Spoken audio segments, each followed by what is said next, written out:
राधे राधे दोस्तों। आज मैं निर्जला एकादशी बिना पानी का व्रत ज्येष्ठ शुक्ल एकादशी की कथा सुनाने जा रही हूँ। निर्जला एकादशी व्रत की कथा इस प्रकार है।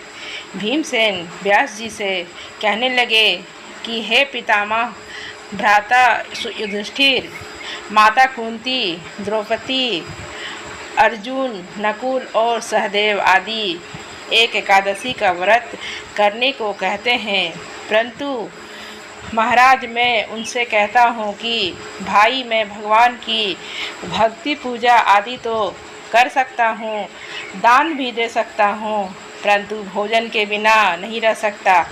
इस पर व्यास जी कहने लगे कि हे भीमसेन, यदि तुम नरक को बुरा और स्वर्ग को अच्छा समझते हो तो प्रति मास की दोनों एकादशियों को अन्न मत खाया करो।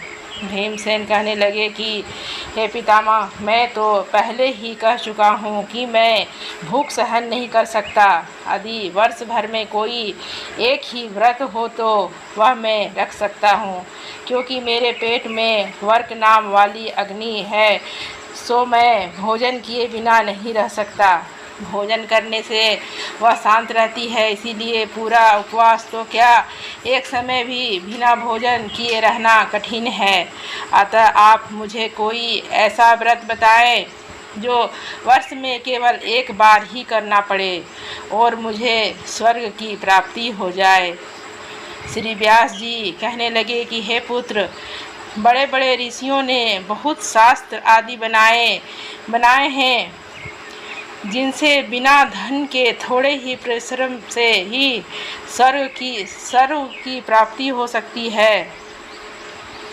इसी प्रकार शास्त्रों में दोनों पक्षों की एकादशी का व्रत मुक्ति के लिए रखा जाता है। व्यास जी के वचन सुनकर भीमसेन नरक में जाने के नाम से भयभीत हो गए और कांपकर कहने लगे, अब क्या करूं? माह में 2 व्रत तो मैं कर नहीं सकता हूं, वर्ष में एक व्रत करने का प्रयत्न अवश्य कर सकता हूं। अतः वर्ष में एक दिन व्रत करने से यदि मेरी मुक्ति हो जाए तो ऐसा कोई व्रत बताइए। यह सुनकर व्यास जी कहने लगे कि वृषम और मिथुन की एकादशी आती है, उसका नाम निर्जला है। तुम उस एकादशी का व्रत करो। इस एकादशी के व्रत में स्नान और आचमन से सिवा जल वर्जित है। आचमन में 6 मास से अधिक जल नहीं होना चाहिए, अन्यथा वह मदपान के समान हो जाता है।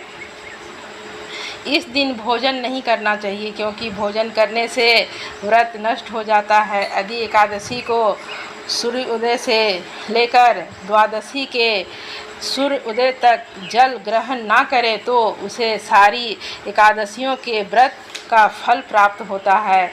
द्वादशी को सूर्योदय से पहले उठकर स्नान आदि करके ब्राह्मणों को दान आदि देना चाहिए। इसके पश्चात भूखे और सतपात्र ब्राह्मण को भोजन कराकर फिर आप भोजन कर लेना चाहिए। इसका फल पूरे 1 वर्ष की संपूर्ण एकादशियों के बराबर होता है। व्यास जी कहने लगे कि हे भीमसेन, यह तुमको स्वयं भगवान ने बताया है। इस एकादशी का पुण्य समस्त तीर्थों और दोनों से अधिक है। केवल एक दिन मनुष्य निर्जल रहने से पापों से मुक्त हो जाता है। जो मनुष्य निर्जला एकादशी का व्रत करते हैं, उनकी मृत्यु के समय यमदूत आकर नहीं घेरते, वरना भगवान को उसे पुष्पक विमान में बिठाकर स्वर्ग को ले जाते हैं। अतः संसार में सबसे श्रेष्ठ निर्जला एकादशी व्रत है, इसीलिए यत्न के साथ इस व्रत को करना चाहिए। उस दिन ओम नमो भगवते वासुदेवाय मंत्र का उच्चारण करना चाहिए और गौदान करना चाहिए।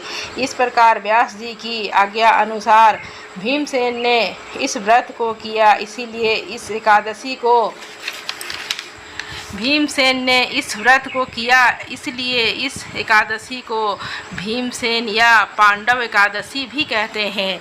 निर्जला व्रत करने से पूर्व भगवान से प्रार्थना करें कि हे भगवान, आज मैं निर्जला व्रत करता हूँ, दूसरे दिन भोजन करूँगा।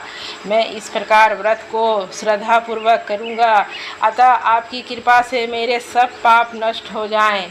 इस दिन जल से भरा हुआ एक घड़ा वस्त्र से ढककर स्वर्ण सहित दान करना चाहिए। जो मनुष्य इस व्रत को करते हैं उनको करोड़ों फल सोने के दान का फल मिलता है, और जो इस दिन यज्ञ आदि करते हैं उनका फल तो वर्णन ही नहीं किया जा सकता। इस एकादशी के व्रत से मनुष्य विष्णु लोक को प्राप्त होता है।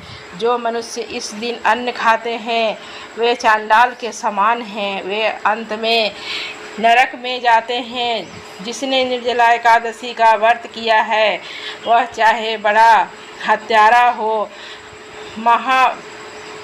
मद्यपान करता हो, चोरी की हो या गुरु के साथ गलत किया हो, वो मगर इस व्रत के प्रभाव से स्वर्ग को जाता है।